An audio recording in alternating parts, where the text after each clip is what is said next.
দিয়েছে? এটা আমরা জানতে চাই। এই টাস্ক ফোর্স গঠন করে গত 6 মাসে কি ফল দিয়েছে আমাদেরকে? লক্ষ কোটি টাকা টাস্ক ফোর্সের পিছনে খরচ করে ফেলেছে, কিন্তু একটা এজেন্ডা আনতে পারে নাই যে এজেন্ডা দিয়ে মার্কেটটাকে পতন মার্কেটকে ঠেকাতে পারবে। আমি ইন্ডিপেন্ডেন্ট টিভিতে একবার সাক্ষাৎকার বলেছি, 4 মাস পরে যে 2টা এজেন্ডা তারা নিয়ে আসছে, আমি কি এই লাউ পদু দিয়ে কিছুই হবে না। মার্কেট যেখানে সমস্যা, সে সমস্যার জায়গাটা হয়েছে রাশেদ মাকসুদ। কোন অংশীদারের সাথে তার ভালো সম্পর্ক নাই, কোন অংশীদারের কাছে।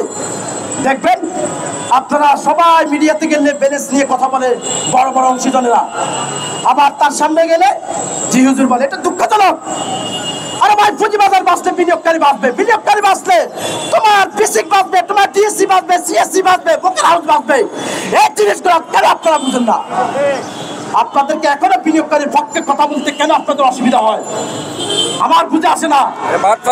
সাহস করুন, আওয়াজ তুলুন। আমি চ্যালেঞ্জ দিলাম, বড় স্টেক হোল্ডার যদি 5 জনে মুখের উপরে কথা বলতে পারে, আর পরের দিন থেকে মার্কেট তারা অন্তত 7 কার্যদিবস যদি থাকবে।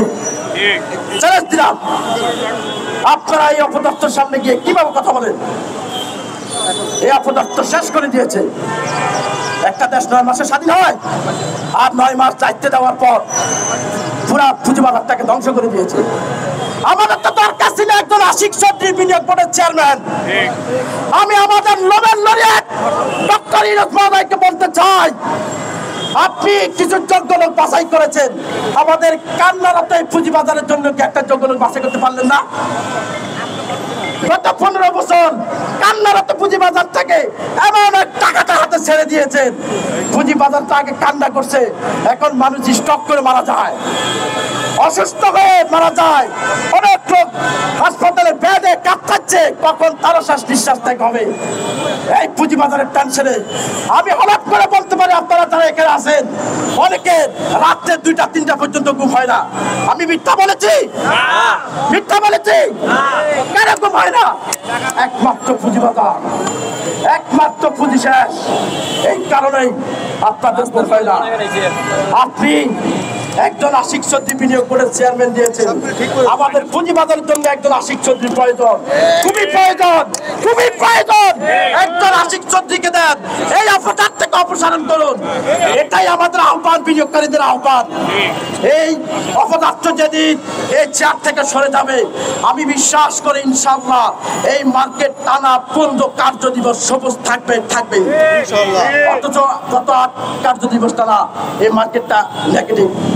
গতকালকে মিটিং করে অনেক চেষ্টা করেছে আজকে মার্কেটটাকে পজিটিভ করার জন্য, অনেক চেষ্টা করেছে, পারে নাই, পারে নাই, পারবে না, তার দিয়ে হবে না, তার দিয়ে হবে না।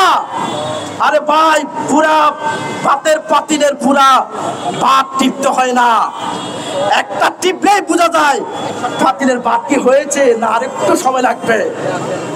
এই অপদার্থ যেখানে আশিক চৌধুরী 1 মাসে কারিশমা দেখাচ্ছে, সেখানে এই অপদার্থ 9 মাসও কিছু দেখাতে পারে নাই। আমাদের বুঝ হয়ে গেছে, সেই 9 বছর থাকলেও এই পুঁজিবাজারে আস্থা ও বিশ্বাস ফিরে পাবে না বিনিয়োগকারীরা। এটা আমাদের বুঝ হয়ে গেছে।